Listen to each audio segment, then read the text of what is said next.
Hello and welcome to STARCAST for October 4th, 2021. It's a Monday night, a rainy, chilly Monday night here in upstate New York, and I am back with a week ahead outlook for you in what promises to be a very unusual week that's already underway.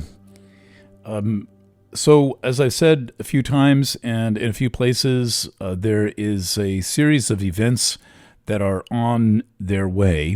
The first one is the new moon that takes place on the 6th of October. Let me make a new chart of that and make sure I've got everything I need about that. Yeah, so that's October 6th at 7:05 a.m., about 36 hours from when I am recording. So in New York time again, Wednesday, the 6th of October at 7:05 a.m. Here on the East Coast, the new moon takes place exactly at sunrise, and it is the new moon conjunct Mars. That's interesting. It's exciting. It's unusual to have a new moon conjunct Mars. It does happen from time to time, but we're having one now. And then the next thing is that on the 9th, there's going to be a triple conjunction of Mars, Mercury retrograde, and the Sun. This takes place at 12:18 p.m. Eastern Daylight Time on Saturday the 9th. Let's just fact check that as we go. Saturday 10/9. Yep, that's true. And so these are interplanet events. In other words, they involve Sun, Moon, Mars, Mercury, and Sun, Moon, Mars, Mercury, right? So we're not talking about things that directly drag in the powerful, slow-moving players. For example, Pluto or Eris. They're involved indirectly because there's a lot of activity in the cardinal signs right now, and so even if the Sun, Moon, Mars, and Mercury are not making aspects to the planets in the cardinal signs today, they were recently, or they will be soon. But it's indirect, and we're really talking about an interplanet event with Sun, Moon, Mars, Mercury making these two conjunctions. First, the new moon, and then then this odd triple conjunction of Mercury, Sun, and Mars at the same time on Saturday. So now this has got the internet buzzing with things like the predictions of the takeover of fascism around the world. I saw one video that seemed like it, might potentially be perceived as credible, reminding people of some serious problems taking place in Western Canada, where the provincial leaders of one government have written themselves the power to do absolutely anything, including confiscate personal goods and farm animals and farms and enter any building and so forth and so on. They're really having a heyday with this. If you think this has anything to do with a coronavirus, you're out of your fucking mind. And then there's the predictions going around of a total financial collapse. Isn't that chipper? I don't know what a financial collapse would look like right now. I know that there have been all kinds of financial wheelings and dealings going on back since about February 2020, all kinds of unsavory things and the moving around of billions of dollars, and that we've been under conditions that are absolutely unacceptable in a free society and perfectly ineffectual when it comes to doing something like stopping the spread of a disease, as we can tell, because we've done all this stuff. We've done all the masking and distancing and gloves and sanitizer and staying in homes and shutting down every restaurant and injecting more than half the population, and they're basically still claiming that we're no better off than we were like in May of 2020. So the internet, the non-astrology internet, is picking up the activity of this week. That is to say, this new moon on the 6th, this grand conjunction on the 9th, are a kind of a disturbance in the force or a ripple in the stream or some such. And even if people don't know astrology, they are feeling this unusual peak of energy. And I would just, make you aware that that's what's going on, and that this confluence of events certainly could come with some kind of disturbing news. But the problem with that theory is that the news is getting more disturbing every 5 minutes, and there's nothing actually happening of its own accord. Everything is being made to happen. So the question is, well, when are the people who are making all this stuff happen going to cool off a little bit and maybe be a little bit less ambitious and interested in consolidating nothing other than their own wealth and power? Which is sad to say, that is the situation that we find ourselves in. So I've done a heck of a lot of reading of this series of charts. I did the whole metamorphosis reading. That was 13 videos, and then I've done plenty of STARCAST podcasts, and then today I did a video introducing the Libra reading, by the way, available for free at planetwaves.tv. And I did 3 sections of 75-minute astrology reading, again reading this chart. So I'm now up, and then I did it for the weekly horoscope, and then this is like my 45th time doing a presentation on these charts, and something has me irritated about it. And it took me a little while to get the picture. It's like, all right, Mars is in Libra. That's like its detriment or fall. I forget which one. Mars rules Aries, and so when you place a planet in its opposite sign, it has some itchy and scratchy feeling, usually called detriment or fall. And I keep asking myself, what is it about that Mars is in Libra? What's going on here? And what's it doing conjunct first the Sun, and then the Sun and Moon, then the Sun and Mercury, 2 triple conjunctions involving Mars out of place in Libra? Well, what's out of place? Well, Libra is the sign of intimate relationships. It's the sign of our most private partnerships. It's also the sign of what is fair between people.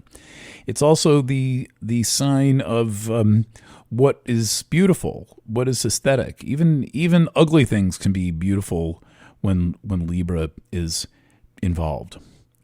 And so it finally started to occur to me that Mars is like an interloper from the other side of the zodiac. Mars ruling Aries, it's like it's jumped over across the zodiac, and it is the other, whatever the other might be, imposing itself on the relationships of Libra. So it is some kind of an external influence that is jumping into the middle of our private business. It's getting between husbands and wives, Sun and the Moon. It's getting between parents and children, the Sun and Mercury. It's getting between, basically, we are seeing that everything that is happening is getting in our tits more and more and more. And when it's done there, it's getting in our face and more and more and more. And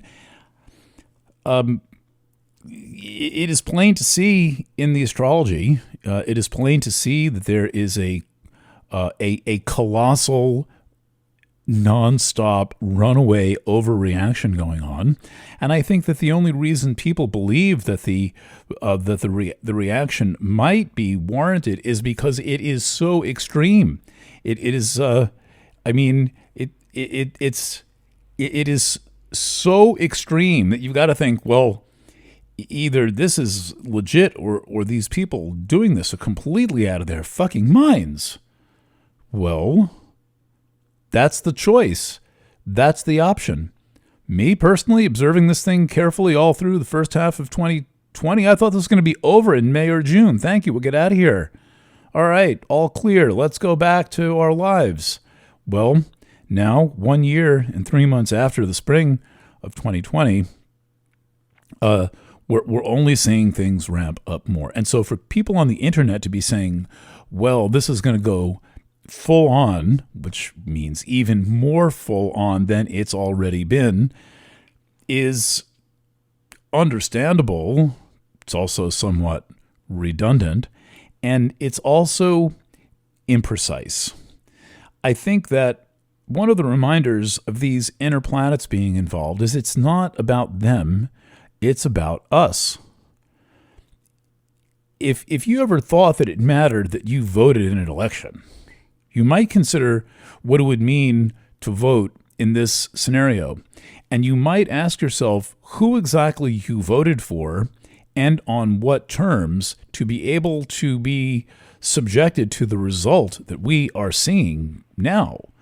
I mean, we are seeing a heck of a result, and barely a single person who I see commenting on any affairs of the world was elected to do so, and if they were not elected on the platform of take away all the farm animals.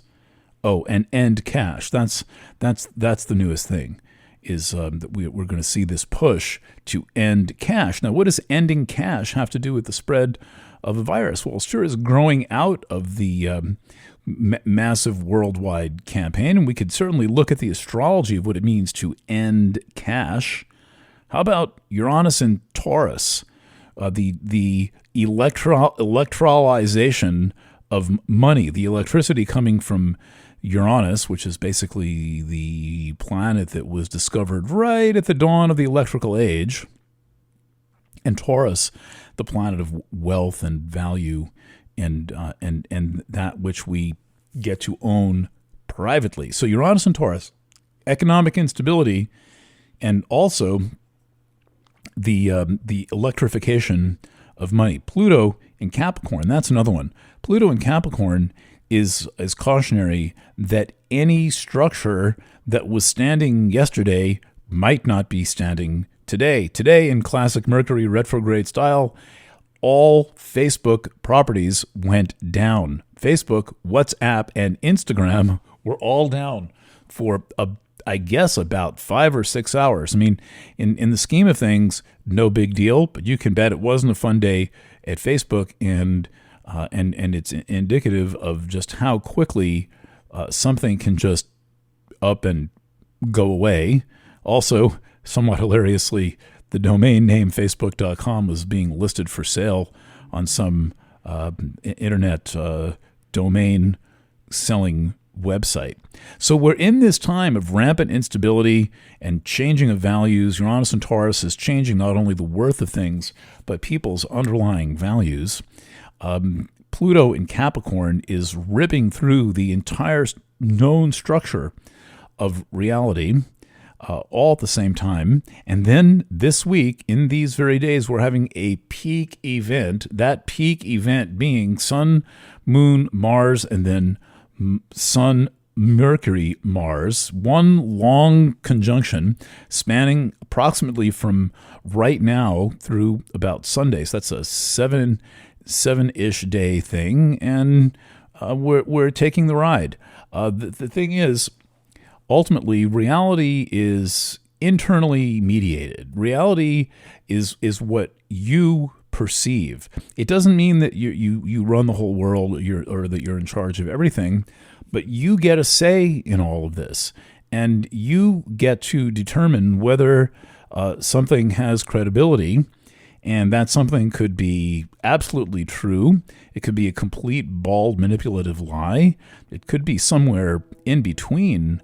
But as a being blessed with sentience and consciousness, and a conscience, meaning the ability to tell right from wrong, and a soul, which means that you are capable of learning, essentially, that's really what soul means. You have to make a conscious choice what is real and what is true for you. And that you might want to base on actual available evidence and not necessarily just on something that you've been beaten over the head with 50 times a day for nearly 2 years. You have the intelligence to make up your own mind. And on that note, I leave you at 7:20 on Monday night. Signing off. Catch you Thursday. This is Eric Francis.